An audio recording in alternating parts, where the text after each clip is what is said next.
Hi bookends, welcome to our 10-minute check-in. This is the second week of us doing the Blackathon. So this is our second Blackathon video. So for this one, we're going to be reviewing two books, both by Nnedi Okorafo. The first one is Binti, and the second one is the second book in the series, Binti Home. There is a third book as well, however, we didn't get to the third book. We didn't get to that one. Okay, so for Binti, our rating system is going to be a little bit different for the books that we rate for this, because one, they are read quickly, and two, they're read for a specific reason. So we're going to do a 1 to 5 scale for our books. I know the last book that we did was Perfect Peace. That was a 6, but since we're changing the scale up a little bit, we're gonna leave that as a 6 because it's on 1 to 10 scale. But for all the rest of the books that we do for the Blackathon, will be on a 1 to 5 scale. So for Binti, the first book, that garnered a rating of 3 stars. So here's the synopsis, and here's why we felt that way. So Binti is a young woman from a tribe on Earth that lives in an arid place that has so little water. They don't bathe. Instead, they use oil and clay to clean themselves, which there are some cultures that do. So she is told in school that she is this super mathematician. They call them harmonizers. She's able to harmonize between, basically, electronically, she's able to harmonize things and make electronics work better. So they tell her, hey, you need to go to college. You need to go to a university. Basically, it's a planet that is a university. The whole entire planet is a university. So against her parents' wishes, she sneaks out in the middle of the night and she goes. They live around these people called the Kush, and the Kush, I couldn't really get a good bead on what they look like. Some of them were lighter than her, some of them are brown, they cover their hair. So in a way, they look like, the men in my mind remind me of Sikhs, but because there was no clear description of what Kushes look like, aside from the fact that they cover their hair and like to smell flowery.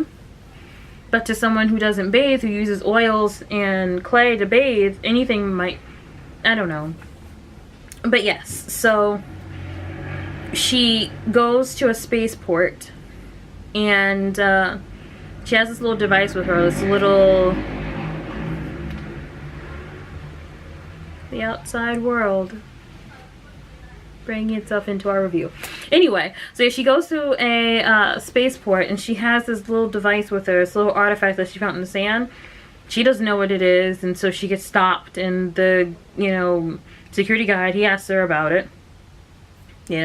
She just waves it off, he waves it off.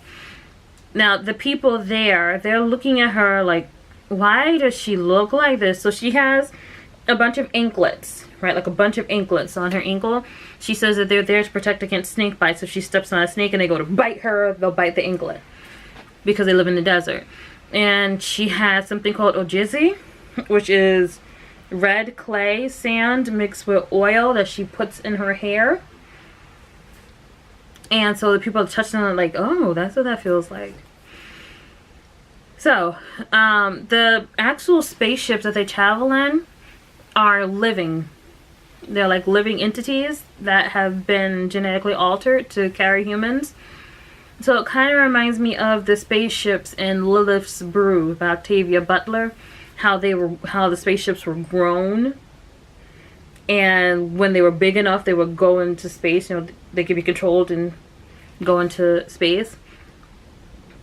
So it kind of reminds me of that. There's a lot of parallels in this book between Octavia Butler's Lilith's Brood and the aliens and setup that this woman has. And I can't figure out if I like that or if I don't like that, because I did love Octavia Butler's Love's Brood, but I didn't sign on to read it again written by someone else. But going forward, so most of the people, I think everyone on the ship is Kush. And I think it's about a month ride from Earth to the planet Umza Uni, that's what it is, where they're going. And so she ends up making friends with a few Kush children. I think about, because she's like 16 herself, so I think about 6 kids. And she even has a crush on one kid who she's not friends with, she just sees him. So she's making all these friends, they're doing math together, and they're just having a good time. All of a sudden, these aliens, which are not very well described. Okay, do you remember the bad guy from Pirates of the Caribbean? I've never actually seen all the movies, but it looks like there was a pirate who had like a human's body, but with tentacles coming out of his face. That's what they kind of remind me of a little bit. Or the Onalki from, once again, Lilith's Brood. But they break into the ship and they start killing people in waves. And the only thing that protects her is the little device that she has with her. We never actually find out how she's protected by this little device. We don't even find out what the device is. We just know that it protected her in some way. So she makes it back to her room. She knows everybody's dead. One of the aliens tries to kill her, but somehow or another the device disintegrates it. I don't know. If you can think about a fidget cube, if you've ever seen a fidget cube before, with hieroglyphics on it. So imagine a fidget cube with hieroglyphics. That's what her device looks like. So one of the aliens comes into her room and he's like the typical, I hate you, you're horrible, there, you know, and she's scared and nervous and all of that jazz. I didn't really get to know her. I don't feel like I got to know the character. I don't feel like I got to know Binti, because she kept talking about her ojise, which is what she put in her hair, and praying to the 7, and we never find out who the 7 are. I know it's her deity, or deities, but there's never an actual explanation of who they are and why they're important.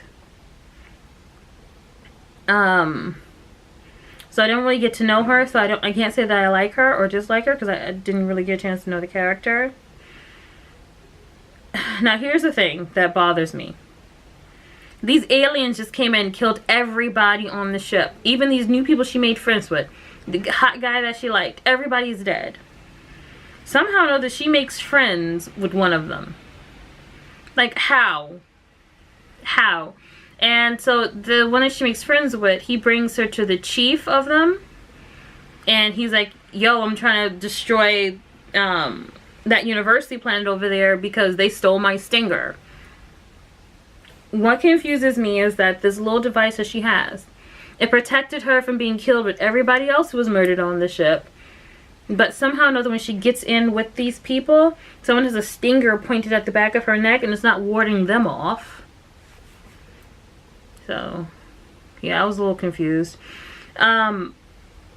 So the chief agrees to allow her to be a emissary or ambassador for them. And then someone stings her. Now, it can't be the chief stinging her because someone in the university has his stinger, right? So we don't find out who stings her, but she gets stung. So she goes back to her, taken back to her room because she passes out. And when she wakes up, you know, she basically finds that she has these tentacles in her hair. 10 tentacles in her hair. In place of hair. So she looks like a human mixed with these creatures. And she goes to the college and she explains to the professors in the college that, hey, the stinger you have in your weapons room really belongs to Chief so-and-so and he wants it back.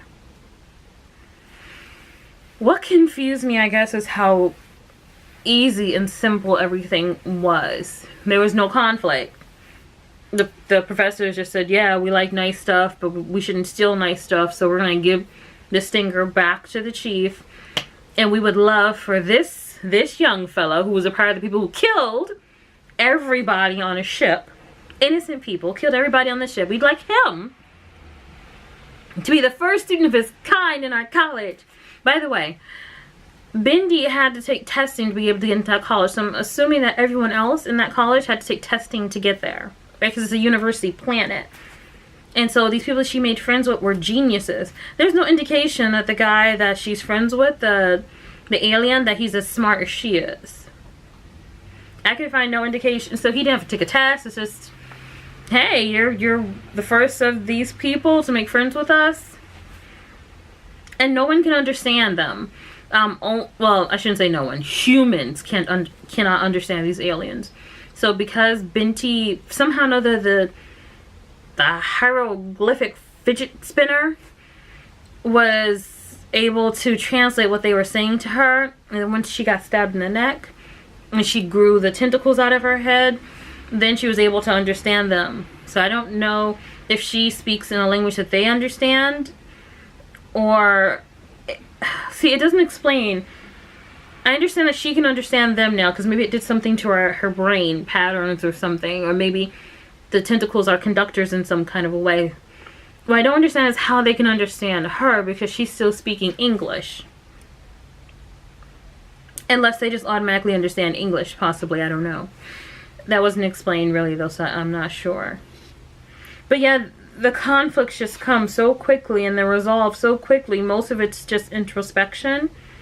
Like her thinking about her people, thinking about the seven, thinking about Ojise. So things just moved too quickly for me. They didn't seem to have too much depth. Actually, I'm sorry. I gave the first book a 2. The second book is a 3. So Binti Home. Let's get into Binti Home.